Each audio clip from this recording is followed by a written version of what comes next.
Halo, selamat datang kembali di obrolan mendalam kita. Hari ini kita punya sesuatu yang judulnya saja sudah bikin mikir nih.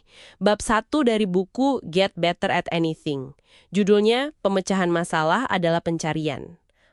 Kedengarannya kayak petualangan gitu ya? Iya, betul. Kayak lagi nyari harta karun, tapi di dalam kepala kita mungkin ya. Bisa jadi. Nah, yuk kita coba bedah bareng nih. Apa sih maksudnya memecahkan masalah itu kayak sebuah pencarian? Gimana konsep ini bisa bantu kita hadapi tantangan sehari-hari? Oke, jadi gagasan utamanya gini. Setiap masalah, nggak peduli dia itu simple kayak nyari kunci motor atau serumit buktiin teorema matematika, itu pada dasarnya bisa dilihat sebagai proses mencari di dalam sebuah, ruang masalah, problem space istilahnya. Problem space. Oke, ruang masalah. Bayangannya kayak peta gitu ya? Atau labirin? Iya, labirin mental itu analogi yang pas. Ada titik awal, ya masalah Anda itu, terus ada titik akhir, itu solusi yang Anda mau capai. Nah, di antaranya itu, ada semua kemungkinan langkah atau jalur yang bisa diambil. Oke. Contohnya di buku itu kan yang epic banget si Andrew Wiles itu ya, yang mecahin teorema terakhir Fermat. Betul sekali. Itu contoh klasik.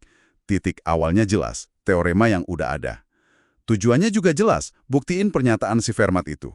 Tapi, nah ini penting, setiap langkah yang dia ambil itu harus ngikutin aturan main. Harus deduksi logis yang valid dalam matematika. Jadi nggak bisa sembarangan melangkah ya, ada batasannya. Tepat.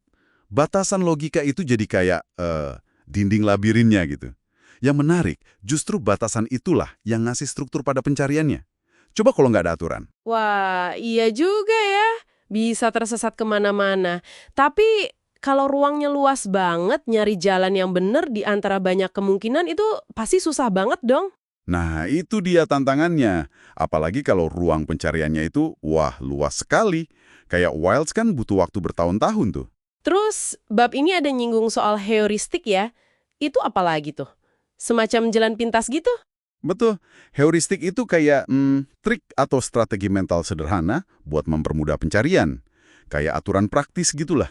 Oh, contohnya kayak kalau kita lagi cari barang hilang, terus kita mulai dari tempat terakhir kita lihat, itu heuristik bukan? Bisa jadi, iya.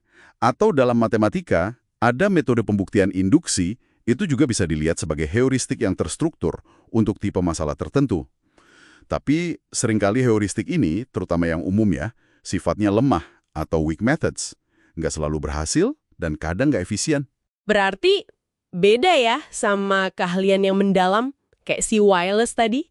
Nah, ini poin pentingnya. Bab ini cenderung bilang kalau keahlian sejati itu datang dari penguasaan banyak metode spesifik yang kuat, atau strong methods. Metode-metode ini biasanya cuma berlaku di bidang itu aja. Tapi kalau udah dikuasai, ampuh banget buat memangkas ruang pencarian. Jadi bukan sekedar ngandelin trik umum. Jadi pengetahuan mendalam di bidang itu jadi kunci ya. Punya senjata yang pas buat masalahnya. Kurang lebih begitu. Makanya ada masalah yang buat ahli kelihatan gampang, tapi buat kita susah banget. Karena kita belum punya strong methods mereka. Oke, jadi ada dua jenis kesulitan nih. Satu, karena kita nggak punya metodenya. Satu lagi, karena ruang pencariannya aja yang gede banget, jadi butuh usaha keras. Iya, tapi ada satu lagi nih, yang sering kali jadi jebakan. Apa tuh? Representasi masalahnya. Gimana cara kita melihat atau membingkai masalah itu sendiri di awal? Maksudnya, gimana cara kita ngelihat masalahnya gitu? Persis. Contoh paling terkenalnya kan teka-teki 9 titik itu, 9 dot puzzle. Oh iya, yang suruh hubungin 9 titik pakai 4 garis lurus tanpa angkat pena kan? Itu susah banget loh dulu. Nah, kenapa susah? Seringnya karena kita, secara nggak sadar, bikin batasan sendiri di kepala kita. Kita mikir garisnya harus tetap di dalam kotak imajiner yang dibentuk titik-titik itu. Padahal solusinya kan garisnya keluar dari kotak itu ya. Tepat. Solusinya mengharuskan kita berpikir outside the box, secara harfiah. Ini nunjukin kalau representasi awal kita keliru.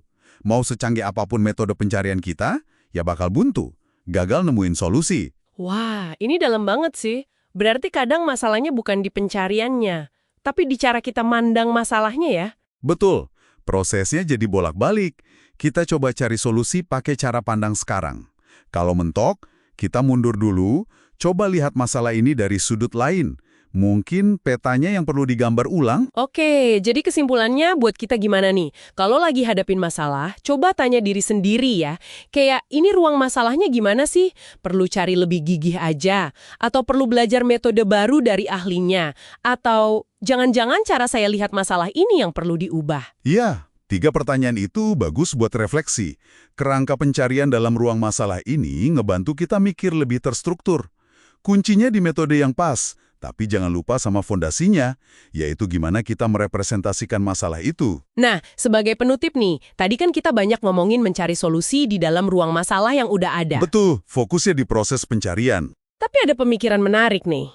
Gimana kalau langkah paling penting itu justru bukan mencari lebih giat, Terus apa dong? tapi mendefinisikan ulang masalahnya, mencari representasi yang baru yang lebih tepat. Wah, menarik itu. Jadi, kemampuan buat membingkai masalah dengan benar, itu mungkin skill yang paling dasar ya.